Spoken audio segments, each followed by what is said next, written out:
Start on the left. I pledge Allegiance to the flag of the United States of America and to the republic for which it stands, one nation, under God, indivisible, with liberty and justice for all. Director Brown, I'm here. Director Clayton, Here. Director Rodriguez. We're going to move on to the minutes of the regular meeting held on April 23rd, 2026. I reviewed those and I asked that we adopt those as scripture. The first Second. and second. All those in favor? Aye. All those opposed? Okay, passes.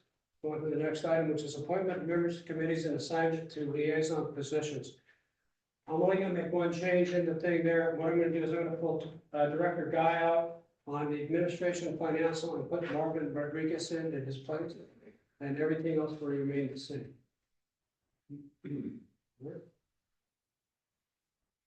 Next thing we're gonna do is go on to the committee reports. Yeah, so your, Acting GM. your executive committee met on May 6th to do the agenda setting. Your admin and finance committee met on the 28th to do a review of the budget. And then your real estate committee met on May the 4th. Any questions? Okay, we'll move on to general manager's report. Well, I'm your acting general manager for tonight's meeting. We had 2 staff members visit the San Bernardino International Airport on April 30th to take a look at their customs facility. It is very telling of our future. They have quite a bit of international travel that are usually, not usually, they're all charter or private aircraft. But they've had a lot of success in bringing customs there and having a very active community that is international. There's been really, at least for me, it's been really positive to see that, mostly because that isn't really around here. So it'll be really good to have an up and running customs facility when we. So they're an international airport? They are, but they're only international in the name. They don't have, they don't have commercial flights to anywhere internationally as of right now. But they have the facility to do that. They're really waiting on customs as far as staffing to go forward. So they're taking in business flights is what they're doing? Yes, and they have been, that I was talking to their general manager when we were down there, and he said originally they were getting about 8 flights a year. And now they're getting about 8 flights that use customs a month. So What's the big upswing on that? How did that happen? it was just a matter of having it, and they have had it for about a decade or so. And just marketing it and really just continuing to support it. And I asked them, like, is this just kind of a big money pit? And they were jokingly, they said yes, but you have to think of it from that macro level. It's not so much that your airport is going to lose money as of right now, but you have to think of the community impacts that it's going to have, because it's a trickle effect. You have people come in internationally and then they spend their money here and they flood that community with, money that they get from elsewhere, because a lot of it is wealthy people or, wealthy business owners that come into that community and support it. So, it was very, very positive, very, very positive, their experience with customs. What would be the nearest international airports? I believe the nearest international for commercial would be LAX. I don't believe Monterey has anything international. And then, yeah, as far as I know, commercial would be LAX. Bakersfield, maybe? Oh, Bakersfield. Maybe. So it's like a couple hours out. Okay, so moving right along. Before we get too far ahead, I want to pull items 13 and 14. We're not ready, we don't have to prepare for it set up yet. So those 2 items are going to get pulled. And I apologize for the confusion on the other.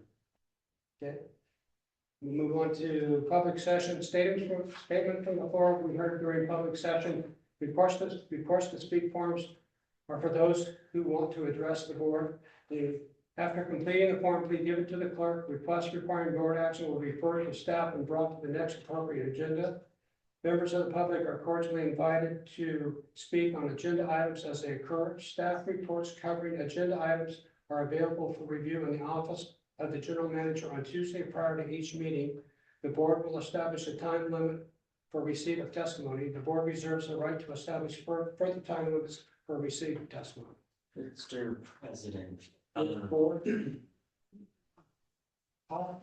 Yeah, so we just finished number 4 and then we find number 5, the manager of finance and administration report. Oh, jeez, I'm fired. I can get into that one or we. Well, let's put them out of order. Okay, yeah. We have any requests to speak? No. Okay, let's go back to item 5, which is the demand register and the manager of finance administration report. Well, you're in 2 hats. I am. So tonight I have the pleasure of presenting to you the demand register for April and part of May. And I am available if you have any questions as far as any of those charges. Okay.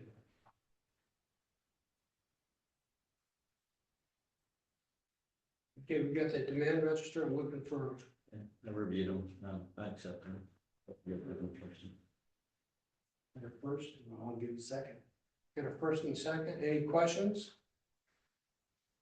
All those in favor? Aye. Aye. Opposed? Okay, it passes. We're gonna jump over to 7 now. Oh, sorry, I have one You more have item. anything? Yeah, section B there, so item 5B is the annual comprehensive financial report. Yeah, that's what I thought we did. Yeah, and I have, a quick little presentation that we will do. Working on my one. Yeah, no, take your time. I still gotta connect to this guy.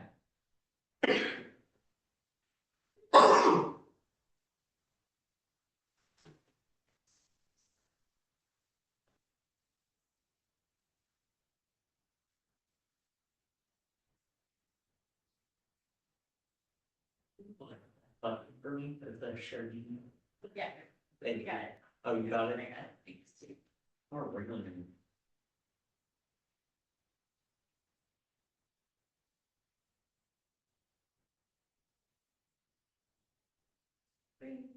Okay, can you see see the screen okay? I'll leave this one up. Okay, yeah. Sorry. Oh, no, you're all good. Cable one that was working isn't working now.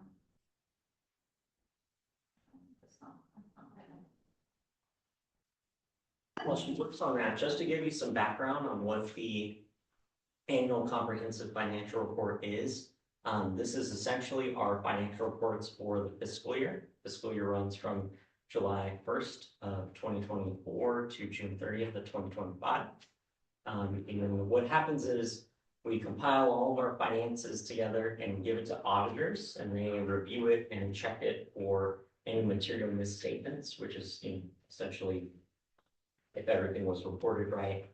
And so you'll see throughout this presentation here, the acronym ACFR. In prior years, we did have audit findings. This year we had 0 audit findings, which is always good. Audit findings are usually when there's errors or omissions or misstatements that the auditors have to fix. And I don't know if this is working 2 seconds ago. yeah, no worries. And it's not HDMI. So another part of the ACFR, they being our auditors, also do 2 other parts of the audit. One is the passenger facility charge audit, which is essentially when you book an airplane ticket, there's a tax, and then there's a second charge called your passenger facility charge. That usually goes to the airport to fund infrastructure improvements. So they audit those to make sure we're not overcharging people. And then the second part is what's called a single audit, which is essentially an audit of all of your federal expenditures. That's required by the federal government for jurisdictions or governments that do or receive federal grants. So because we're pretty federally funded, we have to go through a single audit every year. in the last fiscal year, we only had 77,000 of federal expenditures, which is under their criteria. As of last fiscal year, the minimum that you have to meet in order to go through a single audit is $1 million. So we were well underneath that. Yeah, no, we're all good. No. We just set this up, okay? There you go. Okay, terrific. So we'll go ahead and get right into it. So the ACFR presents the district's financial positions. It shows the results of operations, cash flows, supplementary information, and then statistical information. It is required for internal controls, and then it also details essentially where your financial standing is for the year. Like I was saying, our financial statement opinion is unmodified, and essentially means that the auditors gave us a clean opinion of our financial statements. The financial statements are also audited under government auditing standards in accordance with GAAP, which is the generally accepted accounting principles, which is set by the Government Accounting Standards Board. So in a private industry, you're governed under FASB, which is the financial I've been in government too long. So it's actually the equivalent of GASB. So GASB and FASB are essentially two separate portions of the same thing. FASB is for private, and then GASB is for government. So we'll go ahead and go right down. So here is our 24-25 audited financial results. In 24-25, we had 5.2 million in operating revenues, 6.9 million in operating expenses, and then a net loss of 2.4 million. So our net position did go down by 7.4, and you can see there our operating revenues were up a small little bit. And then we had lower grant activity, and you can see that in that last row there, mainly due to us not really getting any grant funding in the last fiscal year. So this slide is essentially just showing the difference between fiscal year 24 and fiscal year 25's operating revenues and then operating expenses before depreciation.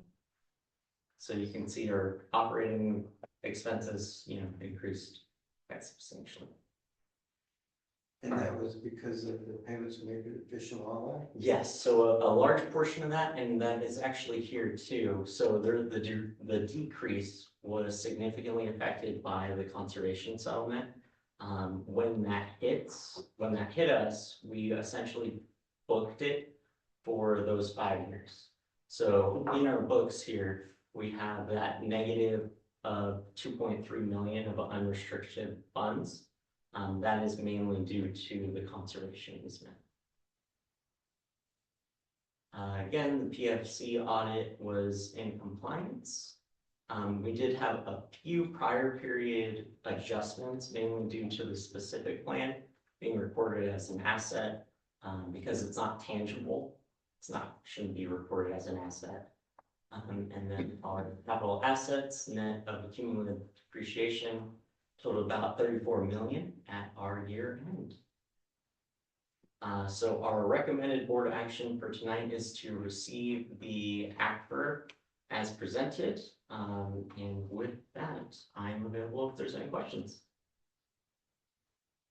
I would extend, Marvin and I sent for a large meeting going through this individually page by page.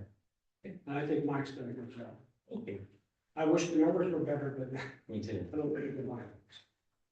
I don't make the recommendation we accept this permit. What do you think about the projections moving forward? So that'll be on item, let's see, we got a lot of them. Item 15. All right.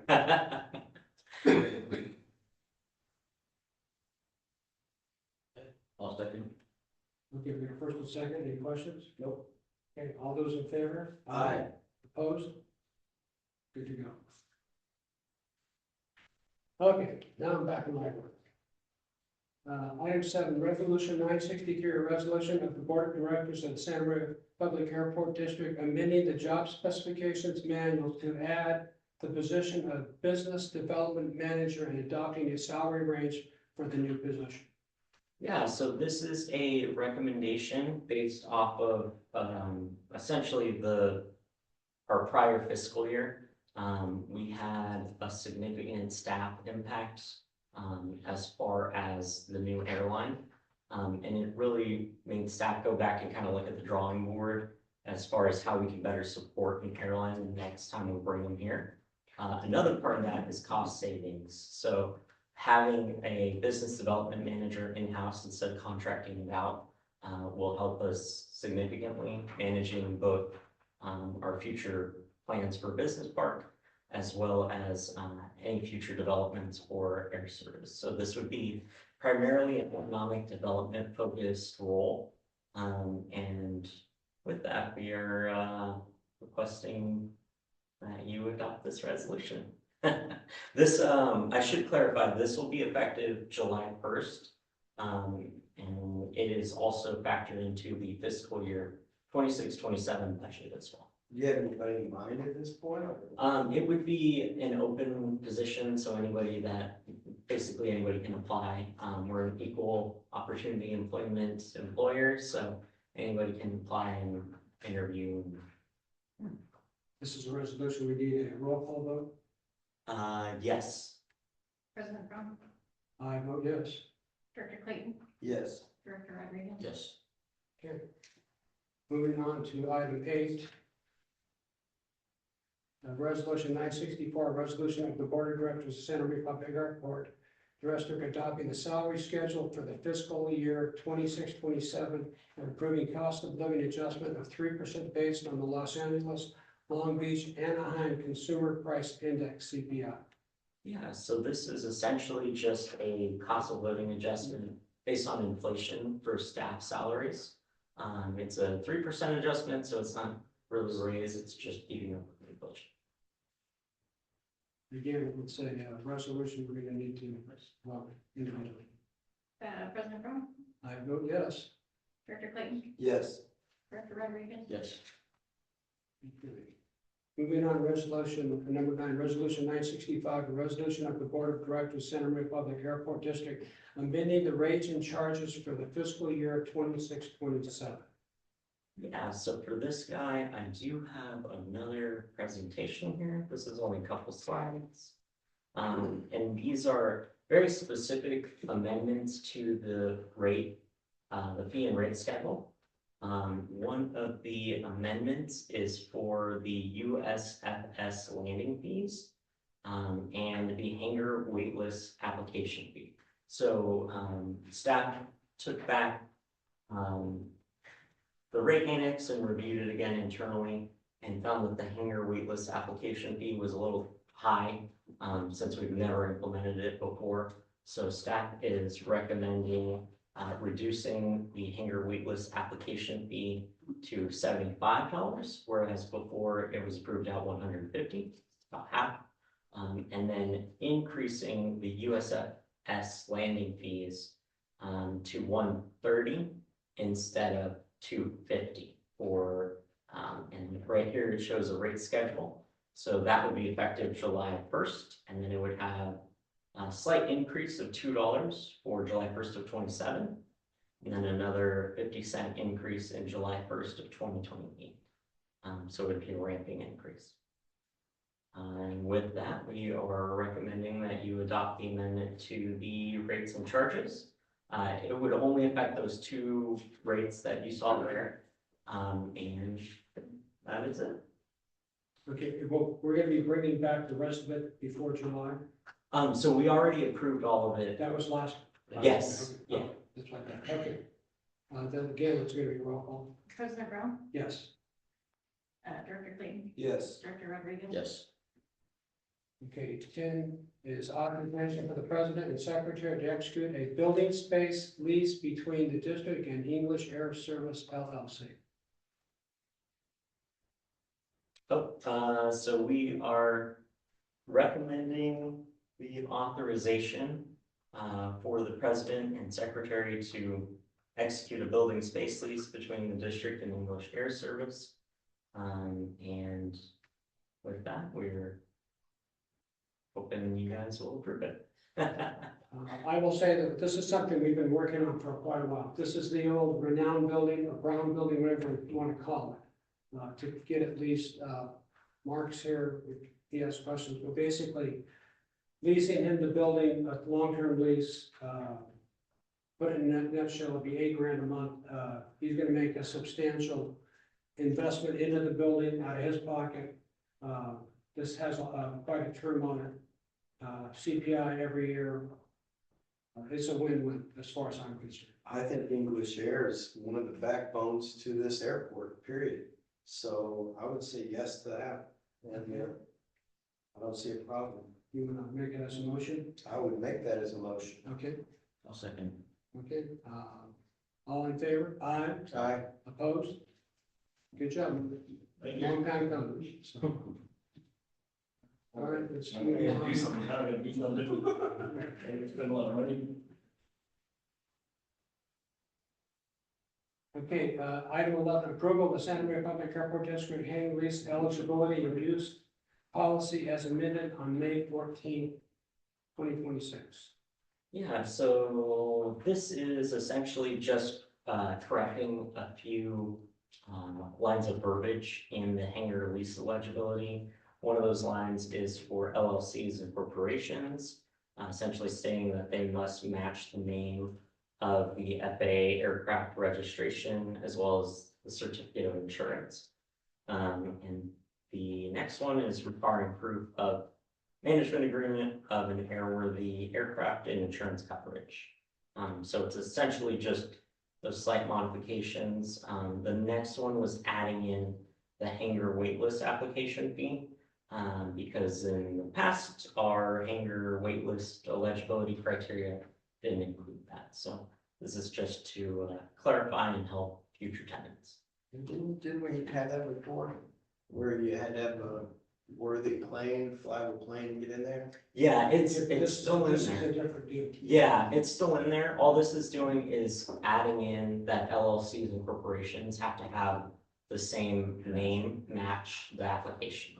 So essentially, if you're applying as a corporation, you can't have your personal name on there. It needs to be whatever the LLC or corporation The is. plane has to match up to the company? Correct. This is about cleaning up the records and making everything straight. Yeah. Yes, exactly.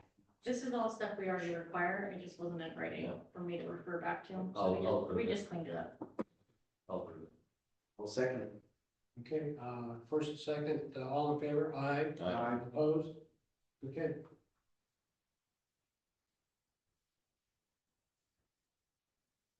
Like 12 is a duplicate. It's kind of. Yeah. The hangar was. there's 11 two and 12 different pretty much ones. Combine both. Right? It's 12 different, okay. What's the Yeah, deal with the two hangar different waitlist? policies. It's just a.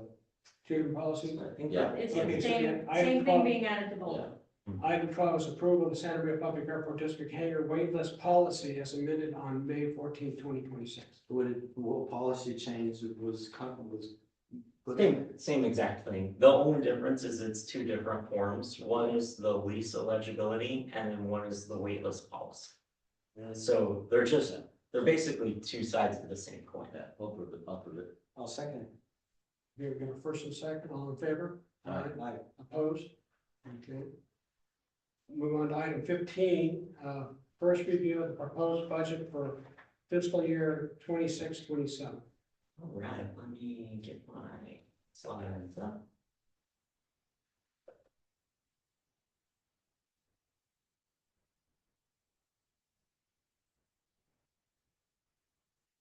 All right, there we go. And there we go. Okay, so tonight, we get the first review of the proposed budget. So this is going to go to you for presentation and then any direction or recommendations that you have or any questions that you have. Then we'll bring this back again, when we do a public hearing to adopt the budget.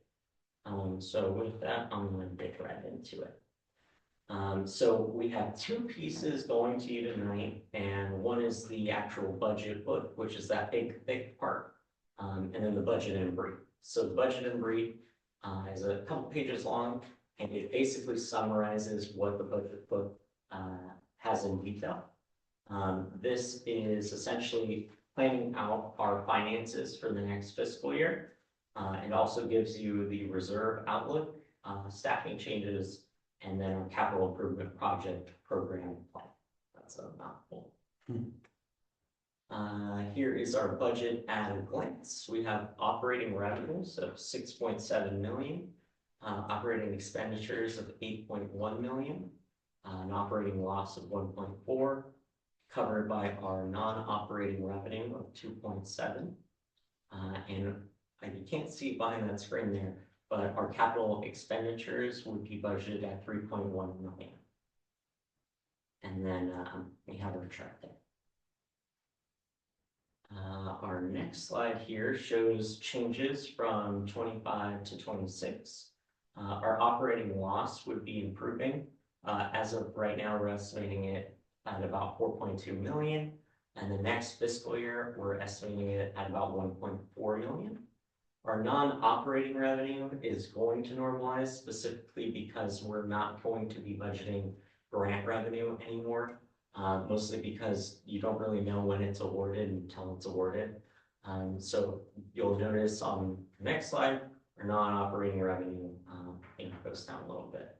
Capital spending is also going to be budgeted this year, as prior years it was unbudgeted. So we can actually sit down and have a plan of what kind of capital improvements we're going to move forward with. Reserves are well within our policy range of 20 to 35%. They're projected to be at 26%. And then we're also recommending the addition of the business development manager, which you approved in the. Great idea, by the way. Thank you. Where do you want the range to be? Between 25 and 35, what are we sitting on? 26? So we would love if it was over 35, specifically because we could put the excess into a kind of like a piggy bank or a rainy day fund. But as of right now, 26% is still within our policy range. We'll really start to worry when it starts to dip below that. But I'll show you on a few slides further what that future will look like. So our largest operating sources are revenue generating land. That is essentially all of our ag leases and ag land. So as of right now, that's our currently highest revenue generating source. And the next slide, we have our total expenditures. So highest expenditure by far is our conservation settlement, next to salaries, wages, benefits. Those are typically the highest for most businesses. And then we have our ARP services as our third. Can you go back to that second slide? Yeah. Where This guy. Yeah, I just wanted to look Yeah. at that. So, okay, some hangers, 17%, landing FP, okay. Okay.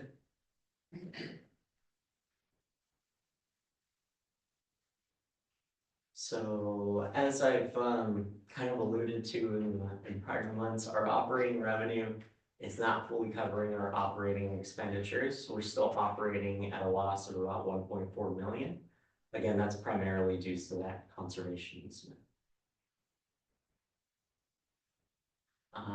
For fiscal year 26-27, we have 5 strategic priorities that are linked to the budget. One being our air service development, which is supported by the addition of the business development manager. Next is our economic development, which again is supported by the business development manager. Our safety and security, which is supported by our law enforcement, airfield maintenance, and then of course our capital improvement projects. Infrastructure stewardship, which I'll show you on the next slide. We have a 5-year capital improvement project plan, which should hopefully cover most of our hangar taxi lane projects in the future. And then of course my favorite, stronger financial foundations, which is being in compliance with our reserve policy. long-range financial forecasting, and then monitoring our structural balance. So for personnel, we have the addition of the one FTE, which is a full-time equivalent. That's what that acronym stands for. We have 13 authorized positions, personnel costs of 1.9. That also includes pension benefits. It's essentially fully burdened, so it's not just wages and hours. And then the next slide we have here is our 5-year capital improvement project program. So here, this is actually based off of what we submit to the FAA. That's why some of these projects here, you'll see they're well above what we're budgeting for the next year and current year, because we're hoping that the federal government will kick in money to fund those. Sure. Of course, we don't want to count our eggs before they're hatched, which is why we're only budgeting for what we have in reserves, essentially. And this is our capital expenditure forecast. We have last fiscal or current fiscal year, I guess, is about 6 million. Again, those were mainly unbudgeted and they were funded through grants. Our current fiscal year is going to be budgeted at 3.1 million.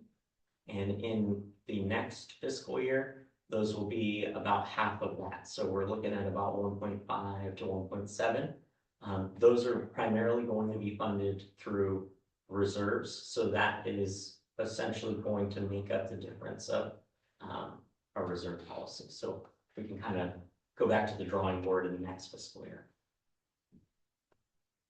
And here is our reserve policy and long-range outlook. As you can see, we are in our reserve policy amount of 2.1 million. That's our essentially the bottom line that we want to maintain. We have our reserve percentage of 26%. And the green line there and the red line there are the policy range. So you can see in 31, 32, we're looking at 19%. So that's when it's going to start dipping. As of right now, it's not an immediate crisis, but it's something we're going to keep an eye on in future years. The next slide we have is one of our financial policies. And so this page right here is also in the budget, very in depth. It goes over all of the financial policies, debt, and essentially how we are structuring our budget for the next fiscal year. One quick little note, we are doing our first formal budget award application to the GFOA. So we are hoping that we will get that Distinguished Budget Presentation Award this next fiscal year. And with that, I'm available for any questions or any direction that. Arvin, do you feel like we need to have one more meeting with this? I don't know. I think it's, Do you feel like we need to have one more meeting with the admin and finance committee? I don't think so, but it's absolutely up to you. I'm okay with it because we've gone through it. I just want to make sure we're all on the same page. Yeah, absolutely. When do you think we're gonna get break even? That will definitely start to happen once we either get revenue diversification. So kind of like I was alluding to, a business park would help our revenue situation significantly. Next thing would be the conservation settlement. Once we're done paying that off, we will start to slowly even out. We won't necessarily be in the green because our costs are still higher than our operating revenues. But in the next few years, we can go back to the drawing table and hopefully do another rate study or rent study and see where we go. well, Good. I'm willing to observe it. I believe it's responsible, and I believe that you already have a business manager, development manager in the plan and the budget, so covering all the current expenses, so, you know. You think good? I think you did a great presentation. I think you did a really good presentation. I think this laid out what we were looking from you for. Like you said, you were gonna put your arms around it. It looks like you have. Yeah. And it looks like there's a way we can reduce our expenditures and increase our revenue to come in line. and you're giving us that, ray of hope. Okay. We're good. And then, yeah, we'll bring this back, again at a public notice, well, public hearing noticed meeting. So more than likely the next board meeting. Right, great. Next is we're gonna go into closed session. I think we've only been going here for half hour, so I'd say we just go right into it, so. All right. We got two items to discuss. Okay, we're coming out of a closed session at 6:58 and with no reportable actions. There's one housekeeping thing that I need to talk about. The next board meeting, we have a scheduling conflict with one of the board members, and we're gonna switch it to an 11:30 a.m. meeting. So, On the 28th, what's that? on the 28th. On the 28th. All right, so if everybody wants to make note of that, we'll try it at the daytime and see what happens. Okay, now we'll go on to director comments. Marvin? I like all the new, prospect and stuff that we're doing. It's good with the business development. I would like to figure out maybe a conversation, maybe you can help me on this. Set up like a town hall or meeting where we can invite people before we do any rate adjustments, so that we can talk to our tenants, our business partners, and see how it affects them, so that we're not making decisions, quickly, and we have a little more input. Is that something that we can do, or? Yeah, absolutely. We could definitely do a town hall the next time we do a rate increase. And we typically let our tenants know about rate increases as well, Okay. through like a letter. Yeah. To get to know about, but town hall are always a little bit more personal. One of the things I noticed is the discussions with the tenants, when we went out to visit, they said that they were really excited to see us come out and talk to them. And I said, wow, I feel like that's something that the board can do to really understand their position and see how they're doing, and, get some good feedback, really. Yeah. We'd had that before, and we're trying to talk to everybody else and do rent studies. I'm not rent study, but we talked to everybody before that. That'd be a great idea to bring everybody in, so we can put everybody on the table and say, this is what it is. Yeah. Here's where we're going. Yeah. And also the budget that you came up with is great. I love you got your arms around what I think is our budget, and what we've got to do, and you're getting us within line. I mean, you can't keep operating in a negative. Mhm. So at some point, we're gonna have to make the decisions to bring us back to even. Yeah. And so getting rid of the fish and wildlife down the road and that conservation thing is gonna be great. And that'll put us back to where we need to be. So I think that things are going well as far as the budget goes, that we've got an understanding of where we're at and where we need to go. And we gotta stick to the plan. That's my comment. Okay, we received a letter from a tenant over the rent increase. I like to set it up to where we take and have the real estate committee go meet with that lady. If we can do that, Tony's gonna be gone on vacation for a couple of weeks, but when that gets done, I'd like to get her notified that we're going to do. I'm not saying we're gonna fix it, but we're gonna talk. Absolutely. So, all right, I think things are going good. I'm excited for the English Air. I think that's gonna be a big improvement to the airport financially. It's a good decision for us. It's a long-term contract that's gonna bring in a lot of money. Cleaning up the area over there, I just think it's a win-win. So with that, I'll look for a Motion to adjourn. motion to adjourn. I'll approve. Second, okay, we got a first and second, all in favor? Aye. Cool.